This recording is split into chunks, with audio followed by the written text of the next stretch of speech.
Hello everyone, so today in this video we are looking at solving simultaneous equations as requested by one of my students. A system of simultaneous equations are two. We're going to attempt to solve two or more algebraic equations that share the same variables at the same time.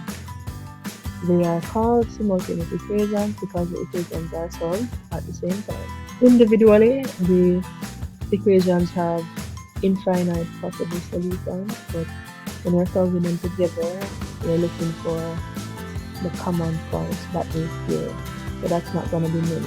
And seeing that we are looking at linear equations, then we're going to only have one pair of solutions. Simultaneous equations can be shown or represented on a graph, and on the graph where the lines meet gives the solution to the equations. So for example, if we have these two equations, 3x plus 2y equals 11 and 5x minus 2y equals 21, the solution would be this point here where the graph meets at 4, negative 0.5. So that would mean that x is 4 and y is 0.5. You always give your x value, especially reading from a graph. Alright, so there are different methods of solving simultaneous equations. 3 ways, but could be considered 4. Algebraically, there are 2 ways. Method of elimination, method of substitution. And really and truly, both of them are both of them. Meaning, elimination uses substitution and substitution actually uses elimination. Then there's the graphical way, as I've showed you before, where you would have to put the two equations on a graph and find the point where the lines both meet. Or it can be done using the matrix method, which you will not learn at this level. For the elimination method, you choose one variable to eliminate when the terms are collected. So you can choose to eliminate x or you can choose to eliminate y. The variables in the equations could be a and b, so you would have to eliminate a or b, right? Whatever the letters that you have to choose from, you choose one to eliminate. Then, if those two equations have no variable that has the same coefficient, then you multiply one or both equations by a value or values so that the coefficients of the chosen variable are the same. Sometimes you are given equations where one pair of variable already has the same coefficient. And remember, coefficient number attached to the variable. That is the number attached to the letter. Remember, the letter is the variable. The mathematically correct name for the letter is the variable or the unknown, right? So you need the coefficient of one of the variables to be the same. Then, depending on their sign, you will add or subtract like terms accordingly. Then, after you've done that, you would have gotten one answer or a solution for one of the variables. So when you would have done that, you substitute the answer that you get into one of the original equations to get the other variable. And you can also write the solution as a set of ordered pair x, y. So what you need to know when you're using the elimination method also, if the variable that you are eliminating has the same sign in both equations, so let's say you're eliminating y, and the equation is 3x plus y, and the other one is 2x plus y, that would mean that they have the same, and you're eliminating y, that would mean that they have the same sign because both of them is plus y, meaning both y's are positive. If that is the case, you subtract the equation.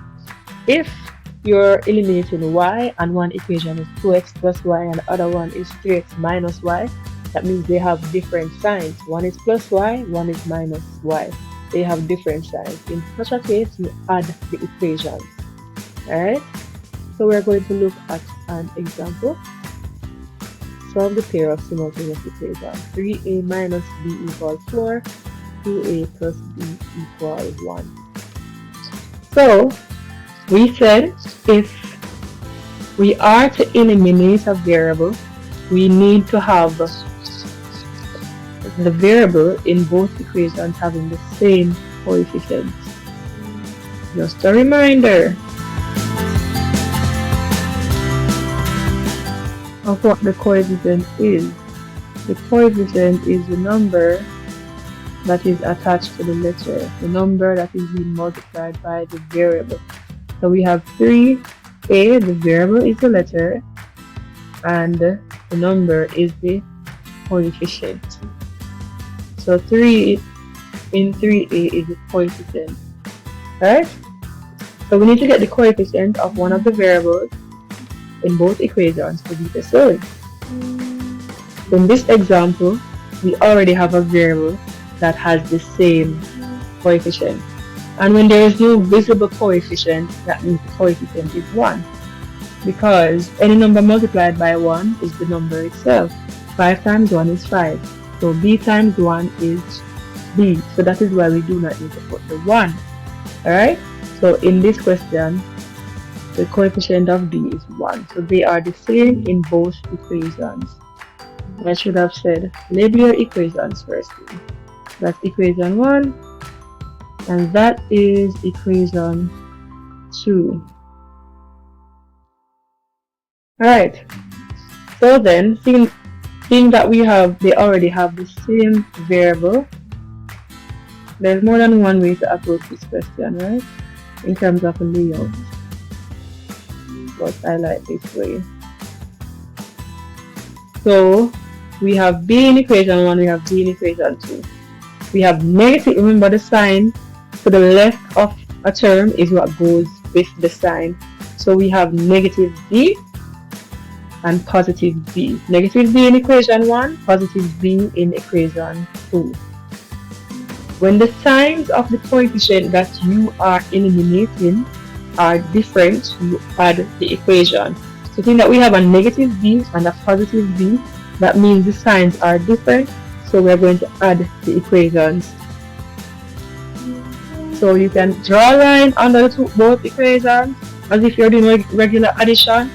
Put your plus sign when you add corresponding or like terms from the equations.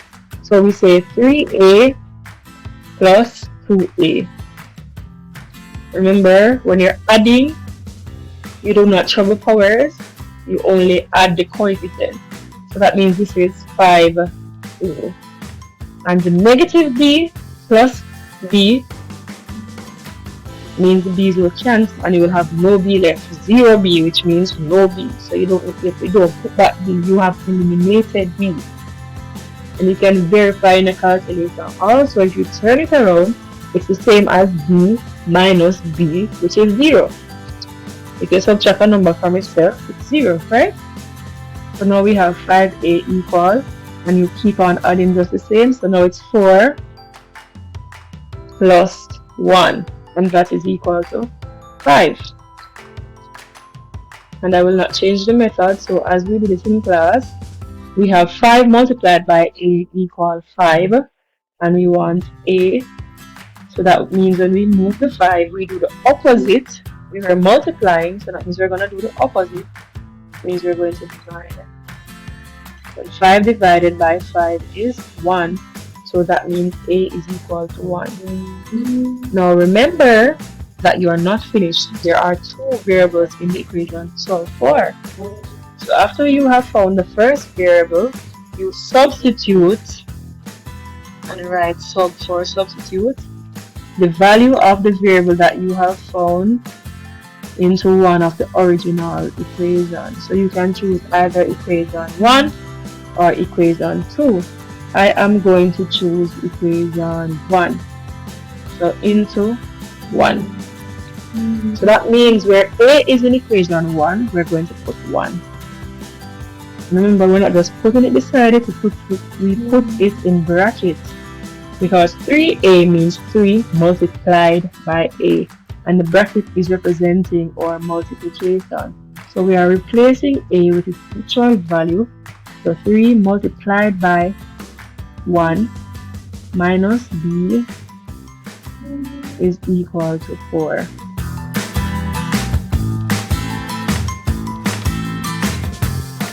B is negative, your unknown must be positive. So you have to move it to the next side to get it positive. 3 times 1 is 3.